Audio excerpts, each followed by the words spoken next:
बघता बघता विशाल भाऊ आज 10 दिवस पूर्ण झाले. डावळ्याचा कार्यक्रम आज होता. आज पण वाटत नाहीये विशाल दादा तुम्ही गेलात म्हणून. खूप रडू येतंय. तुमच्या आठवणी नेहमी आठवत आहे. तुम्ही बोललेले शब्द आज पण कानामध्ये घुमताय. दादा आज तुमच्या डावळ्याचा कार्यक्रम सर्वजण तुमच्या हस्त्याच्या दर्शनासाठी आले होते. घरचे असो की पाहुणे मंडळी, हस्त्याचे दर्शन चालू होते त्यावेळी आमच्या डोळ्यामध्ये पाणी, छातीमध्ये दडलेल्या आठवणी, डोक्यामध्ये एकच तुम्ही परत येशाल. सर्वांच्या डोळ्यामध्ये पाणी. दादा तुम्ही गेलात पण आम्हा सर्वांना दुःख करून गेला. मारुती राया, विठू राया, भागुबाई माता, तुमच्या दर्शनामध्ये काय कमी पडली की आमच्या भावाला तुम्ही एवढ्या लवकर घेऊन गेला. महाराष्ट्राचे आराध्य देव छत्रपती शिवाजी महाराज, तुमच्या प्रत्येक कार्यक्रमामध्ये आमचा भाऊ हजर असायचा. देवीची मिरवणूक असो की शिवजयंती असो, दिवाळीच्या दिवशी माझ्या भावाने खूप काही दिवे पेटवली. असाच एक दिवा सिद्धेश्वर महाराज तुमच्या ठिकाणी लावला, पण देवा तुम्ही आमच्या भावाचाच दिवा विझवला. आज आम्ही रस्त्याने जात होतो, तुमच्या आठवणी आम्हाला खूप येत होत्या. डावळ्याचा कार्यक्रम हा पैठण मध्ये ठेवण्यात आला होता. आम्ही पैठण मध्ये पोहोचलो त्यावेळी समजले या ठिकाणी येणारे सर्वांनाच दुःख असतात. काही वेळाने दादाचा डावळ्याचा कार्यक्रम चालू झाला. काही दिवसापूर्वी विशाल दादा समोर दिसायचे, आज आमच्या समोर दादा फोटो मध्ये दिसतोय. लवकर गेला दादा, तुला अजून खूप काही बघायचं होतं. अशी मजाक असो की राग असो, कोणासाठी काहीही असो, पण माझ्यासाठी नेहमी तू चांगलाच वागला. शेतात असलो की शिव नेहमी त्याच्या सोबत असायचा, म्हणून अधून मधून काही गोष्टी आठवल्या तर डोळ्यामध्ये पाणी येतंय. थोड्या वेळाने कार्यक्रमाचा शेवट पिंडाचा घास कावळ्याला देण्यासाठी आम्ही या ठिकाणी आलो. खूप वेळ आम्ही या ठिकाणी थांबलो, पण कावळा यायचा आणि उडून जायचा. मनात खूप शंका अशंका यायच्या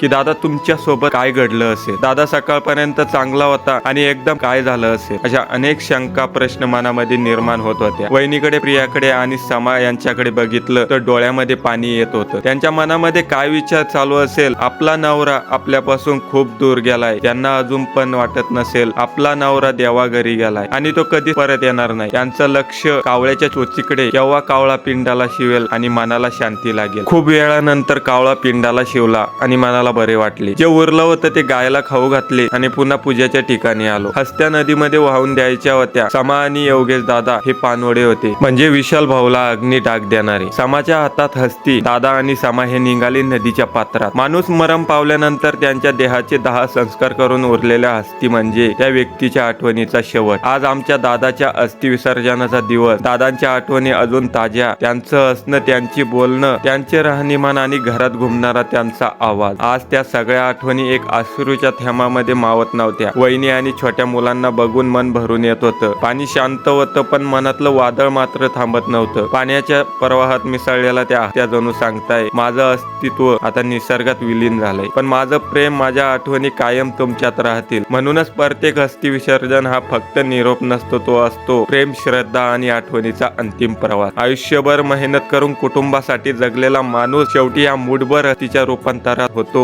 त्यावेळी अंत्यसंस्कारानंतर उरलेली ही अस्थि जेव्हा पवित्र नदीत विसर्जित केली जाते, तेव्हा मनाला एक विचित्र शांतता आणि वेदना दोन्ही निर्माण होतात. ज्यांच्यामुळे घर भरलेलं असायचं, ज्यांच्या हसण्याने वातावरण उजळायचं, तो आज नव्हता. त्या जेवणाची भाजी, वरण, भाकरी सगळं फिकं वाटत होतं. मनात एक विचार येत होता, किती लवकर संपलं, किती लवकर आम्हाला सोडून गेला. पण आयुष्याचं चक्र थांबत नाही. म्हणूनच आम्ही डोळे पुसले, देवाकडे शांत प्रार्थना केली आणि जेवणाचा प्रत्येक घास आम्हाला आठवण करून देत होता की काही लोक शरीराने जातात, पण त्यांच्या आठवणी कायम मनात जगत राहतात. गाडी सुरू झाली, पण मन मात्र मागे अडकून राहिलं. त्या नदीकाठी, त्या प्रवाहात जिथे आपल्या माणसाच्या हस्ती विरघळल्या होत्या, वाटलं सगळं काही तसंच होतं. झाडं, रस्ते, गाव, पण आतून सगळं बदललेलं जाणवत होतं. घराकडे जाताना एक शांत प्रार्थना मनात आली, देवा त्यांच्या आत्माला शांती दे आणि आम्हाला पुढे जाण्याची ताकद दे. घरी आलो तर शिव आम्हाला बघून खुश झाला, पण घरात पाऊल टाकताना जाणवलं आता या घरात त्यांच्या आवाजाशिवाय सगळं रिकामं आहे. तरीही त्यांच्या आठवणी, त्यांचं प्रेम आणि त्यांनी दिलेली शिकवण हेच आता आमचं बळ. कारण शरीर गेलं तरी माणूस कधी मरत नाही, तो आमच्या आठवणीत कायम राहील.